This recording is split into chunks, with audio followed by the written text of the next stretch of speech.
नमस्कार दोस्तों, स्वागत है आप सभी का हमारे YouTube चैनल पर। दोस्तों, आज की वीडियो में हम मूल अधिकारों के बारे में चर्चा करने वाले हैं। तो चलिए दोस्तों, आज का वीडियो हम प्रारंभ करते हैं। मूल अधिकार संविधान के भाग 3 में अनुच्छेद 12 से 35 तक मूल अधिकारों का विवरण है। इस संबंध में संविधान निर्माता अमेरिकी संविधान से प्रभावित थे। संविधान के भाग 3 को भारत के मैग्ना कार्टा की संज्ञा दी जाती है। वास्तव में मूल अधिकारों के संबंध में जितना विस्तृत वर्णन हमारे भारतीय संविधान में है, उतना विश्व के किसी अन्य देश के संविधानों में देखने को नहीं मिलता है, चाहे वह अमेरिकी संविधान ही क्यों न हो। मूल अधिकारों का तात्पर्य जो है, राजनीतिक लोकतंत्र के आदर्श की उन्नति से होता है। ये अधिकार देश में व्यवस्था बनाए रखने तथा राज्य के कठोर नियमों के खिलाफ नागरिकों की आजादी से सुरक्षा करते हैं। मूल अधिकारों को यह नाम इसलिए भी दिया जाता है कि क्योंकि इन्हें संविधान द्वारा गारंटी एवं सुरक्षा प्रदान की गई है, जो राष्ट्र कानून का मूल सिद्धांत होता है। ये मूल इसलिए भी हैं क्योंकि ये व्यक्ति के चहुमुखी विकास, चाहे वह भौतिक विकास हो, बौद्धिक विकास हो, नैतिक विकास हो या आध्यात्मिक विकास हो, इन सब के लिए आवश्यक होते हैं। मूल रूप में संविधान के 7 मूल अधिकार दिए गए थे, परंतु संपत्ति के अधिकार को 44वें संविधान संशोधन अधिनियम 1978 के द्वारा मूल अधिकार की सूची से हटा दिया गया। इसे संविधान के भाग 12 में अनुच्छेद 300 के तहत कानूनी अधिकार बना दिया गया है। अतः वर्तमान समय में केवल 6 मूल अधिकार हैं, जो कि निम्न हैं। पहला है समता का अधिकार, अनुच्छेद 14 से 18 के बीच में है। दूसरा है स्वतंत्रता का अधिकार, अनुच्छेद 19 से लेकर 22 तक है। तीसरा है शोषण के विरुद्ध अधिकार, अनुच्छेद 23 से 24 तक। चौथा है धर्म की स्वतंत्रता का अधिकार, अनुच्छेद 25 से 28। पांचवा है संस्कृति और शिक्षा संबंधी अधिकार, अनुच्छेद 29 से 30 तक। तथा छठवा है संवैधानिक उपचारों का अधिकार, अनुच्छेद 32। तो चलिए दोस्तों, आगे देखते हैं। अनुच्छेद 12 मूल अधिकारों की शुरुआत जो है अनुच्छेद 12 से 35 तक है। तो अनुच्छेद 12 में राज्य की परिभाषा दी गई है।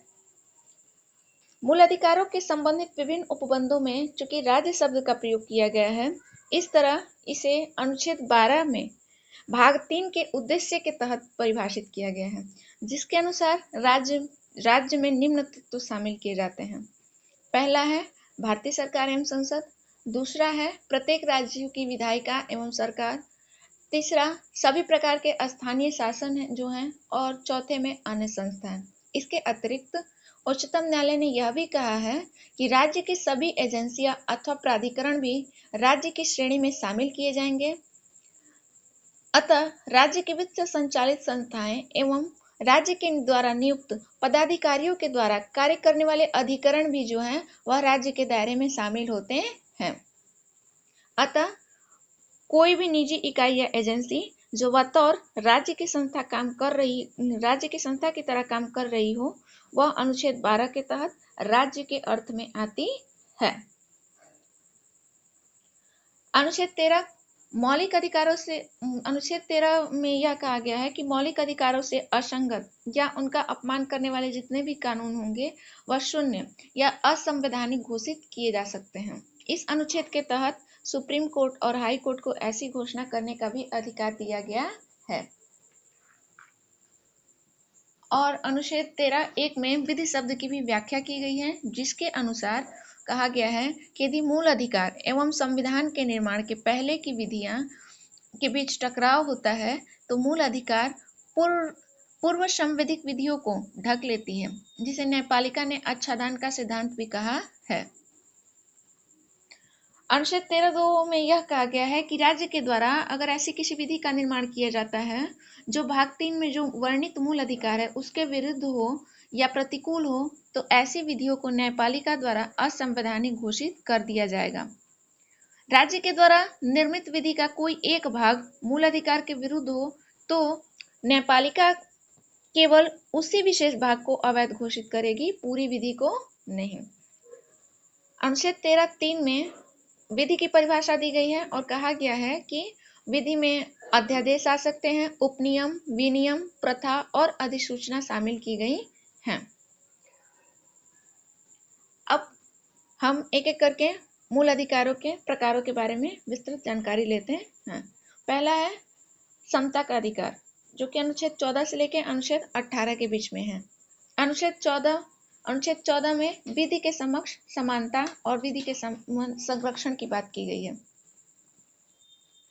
विधि के समक्ष समानता का तात्पर्य यह होता है कि प्रत्येक नागरिक जो होगा वह विधि के समक्ष समान होगा।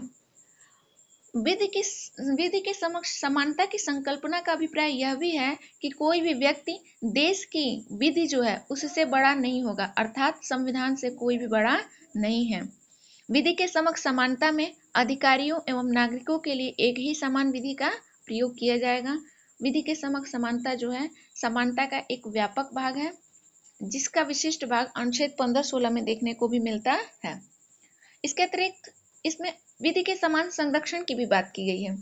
यह समानता का सकारात्मक अर्थ होता है।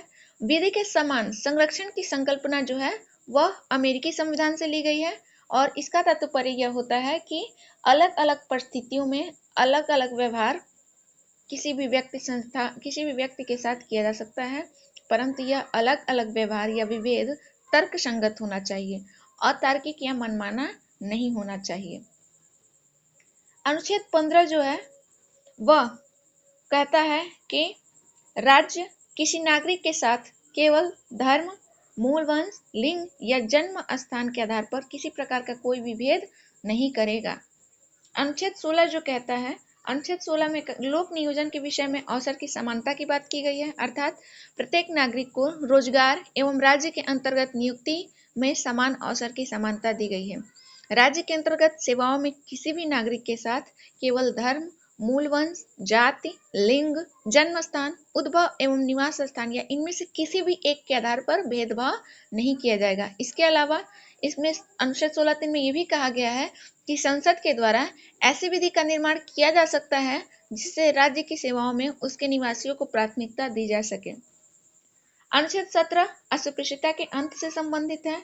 अनुच्छेद 18 जो है वह उपाधियों पर रोक की बात करता है, अर्थात किसी भी प्रकार की उपाधियां राज्य के द्वारा जो है वह नहीं प्रदान की जाएंगी, परंतु राज्य जो है वह अकादमिक एवं सैन्य उपाधियां प्रदान कर सकता है।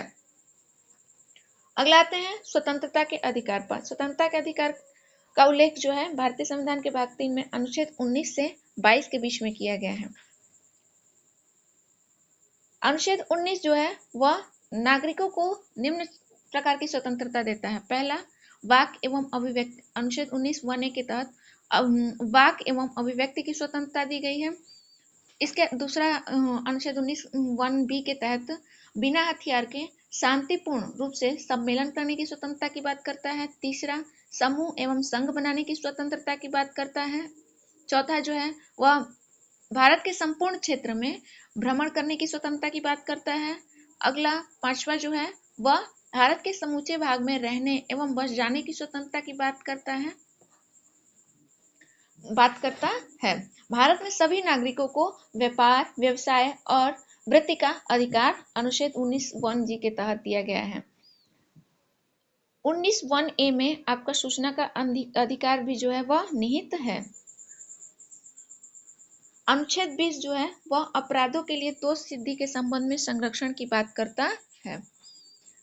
अनुच्छेद 20 और अनुच्छेद 21 जो है वह प्राण और दैहिक स्वतंत्रता का संरक्षण प्रदान करता है। अनुच्छेद 20 के अनुसार जब तक किसी व्यक्ति को न्यायालय दोषी करार नहीं करता है तब तक उसे अपराधी नहीं माना जाएगा, यह भी बात कही गई है। इसमें 3 प्रकार की स्वतंत्रताएं दी गई हैं जो कि निम्न है। पहला है कि किसी भी व्यक्ति के द्वारा एक गलती की एक ही सजा दी जाएगी और वो सजा उस समय के कानून के आधार पर दी जाएगी, न कि पहले या बाद के कानून के आधार पर दी जाएगी। सजा के बाद भी कैदी को संरक्षण दिया जाता है। अनुच्छेद 20 के ये 3 मूल स्वतंत्रताएं व्यक्तियों को प्राप्त हैं। अनुच्छेद 21 में प्राण एवं दैहिक स्वतंत्रता की बात की गई है। अनुच्छेद 21 क जो है वह उसमें कहा गया है कि 6 से 14 वर्ष के बच्चों को निःशुल्क प्राथमिक शिक्षा का अधिकार है। इसे 86वें संविधान संशोधन अधिनियम 2002 के द्वारा जोड़ा गया। अनुच्छेद 22 कुछ दशाओं में गिरफ्तारी और निरोध से संरक्षण की बात करता है। इसमें भी 3 प्रकार की स्वतंत्रता दी गई है जो गिरफ्तारी से संरक्षण करती है। पहला है कि व्यक्ति को गिरफ्तार करने से, किसी भी व्यक्ति को गिरफ्तार करने से पहले वारंट बताना होगा, यानी कारण बताना होगा। इसके अलावा अगला कहा गया इसमें कि 24 घंटे के अंदर उसे न्यायालय में सशरीर प्रस्तुत किया जाता है। इस 24 घंटे के अंतर्गत यातायात तथा अवकाश का समय नहीं गिना जाता है।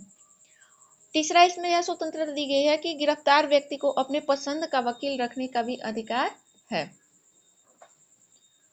अगला अनुच्छेद है अगला है शोषण के विरुद्ध अधिकार की बात की गई है। अनुच्छेद 23 से 24 के बीच में अनुच्छेद 23 कहता है कि जबरदस्ती श्रम तथा बेरोजगारी यानी बिना वेतन पर रोक लगाया गया है, किंतु राष्ट्रीय सुरक्षा के मुद्दे पर बलात् श्रम या बेगारी कराई जा सकती है संसद के द्वारा अधिनियम बना के। अनुच्छेद 24 जो है 14 वर्ष से कम उम्र के बच्चों को खतरनाक कार्यों में नहीं लगाना चाहिए, इसकी बात करता है। अगला है धर्म की स्वतंत्रता का अधिकार। यह अनुच्छेद 25 से 28 के बीच में है। इसमें कहा गया है अनुच्छेद 25 के तहत अंतःकरण की स्वतंत्रता की बात की गई है।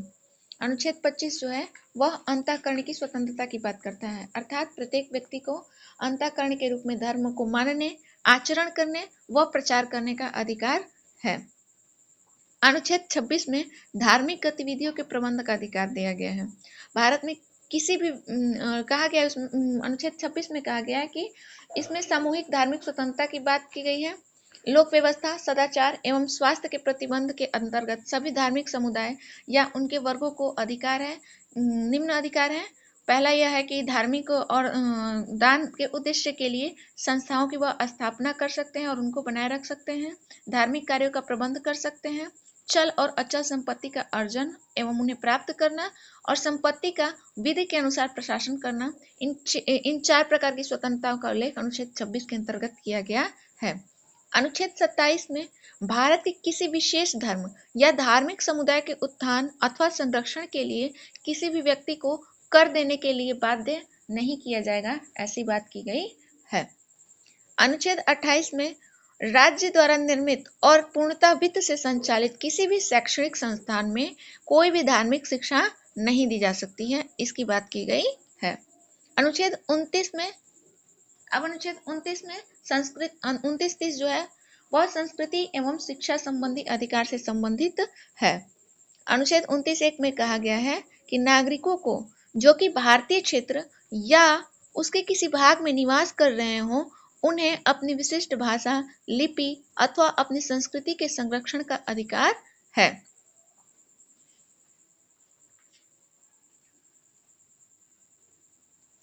और यह भी कहा गया है कि केवल धर्म, जाति, मूल वंश, भाषा अथवा इनमें से किसी भी एक आधार पर किसी के साथ कोई भी भेदभाव नहीं किया जाएगा। अनुच्छेद 30 में शिक्षण संस्थानों की स्थापना और प्रशासन करने का अल्पसंख्यक वर्गों के अधिकारों की चर्चा की गई है। सभी अल्पसंख्यकों को, चाहे वे धार्मिक या भाषाई आधार पर हों, उन्हें अपने चयन की शैक्षणिक संस्था के निर्माण, स्थापना एवं प्रशासन का अधिकार होगा। राज्य द्वारा धार्मिक या भाषाई अल्पसंख्यकों के प्रबंधों में स्थापित शैक्षणिक संस्थाओं को अनुदान देने से भेदभाव नहीं किया जाएगा। चूंकि अनुच्छेद 30 में अल्पसंख्यक शब्द का प्रयोग किया गया है, परंतु भारतीय संविधान में अल्पसंख्यक शब्द जो है वो परिभाषित नहीं है। अब आते हैं सांविधिक उपचारों का अधिकार। अनुच्छेद 32 में डॉक्टर भीमराव अंबेडकर ने अनुच्छेद 32 को ही संविधान की आत्मा कहा है। यह अधिकार अन्य अधिकार जितने भी दिए गए हैं उनको प्रक्रियात्मक बनाता है। इसमें कहा गया कि मौलिक अधिकारों की हनन की स्थिति में उच्चतम न्यायालय जो है निम्न 5 प्रकार की रीट जारी कर सकता है। पहला है बंदी प्रत्यक्षीकरण, दूसरा है परमादेश, तीसरा है अधिकार परीक्षा, चौथा है उत्प्रेषण और पांचवा है प्रतिषेध। बंदी प्रत्यक्षीकरण यह एक लैटिन शब्द है जिसका शाब्दिक अर्थ होता है सशरीर उपस्थित होना। इस रीट के द्वारा न्यायालय व्यक्ति को सशरीर अपने सामने उपस्थित करता है, जिससे न्यायालय उसके बंदी बनाए जाने के कारणों की जांच करता है। यदि बंदी रखना अवैधानिक है तो न्यायालय उस व्यक्ति को मुक्त कर सकता है। यह रीट सरकारी अधिकारी एवं निजी दोनों के विरुद्ध जारी की जा सकती है यदि उन्होंने किसी भी व्यक्ति को बंदी बना रखा है तो। अगला है परमादेश। यह एक लैटिन शब्द है जिसका शाब्दिक अर्थ होता है आज्ञा देना। यह ऐसे व्यक्ति को आदेश दिया जाता है जो किसी सार्वजनिक पद पर बैठा हो या उसका कोई अर्ध सरकारी कानूनी कार्य हो तथा उसने अपने कर्तव्य पालन में ढिलाई बरती हो। यह आदेश जो है वह उच्चतर न्यायालयों के द्वारा निम्नतर न्यायालयों को भी दिया जा सकता है, लेकिन यह राष्ट्रपति और राज्यपाल को परमादेश जारी करने का अधिकार नहीं देता है।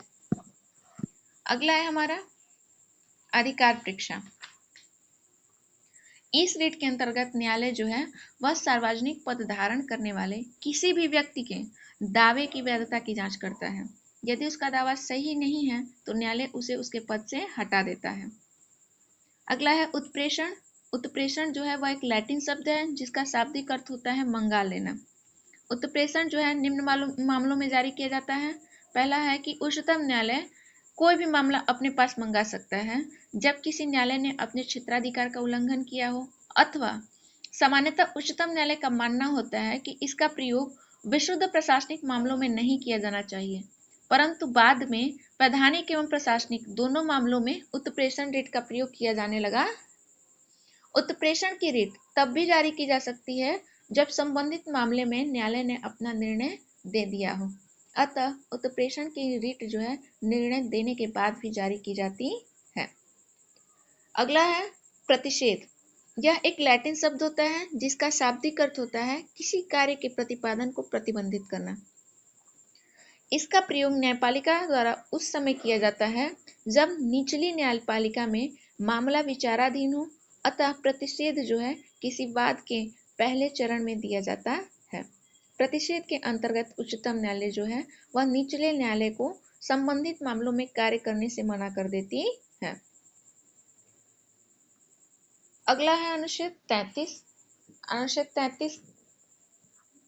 अनुच्छेद 33 के संबंध में कहा गया है कि राष्ट्रीय सुरक्षा के हित में संसद जो है सेना, मीडिया तथा गुप्तचर के मूल अधिकारों को सीमित कर सकती है।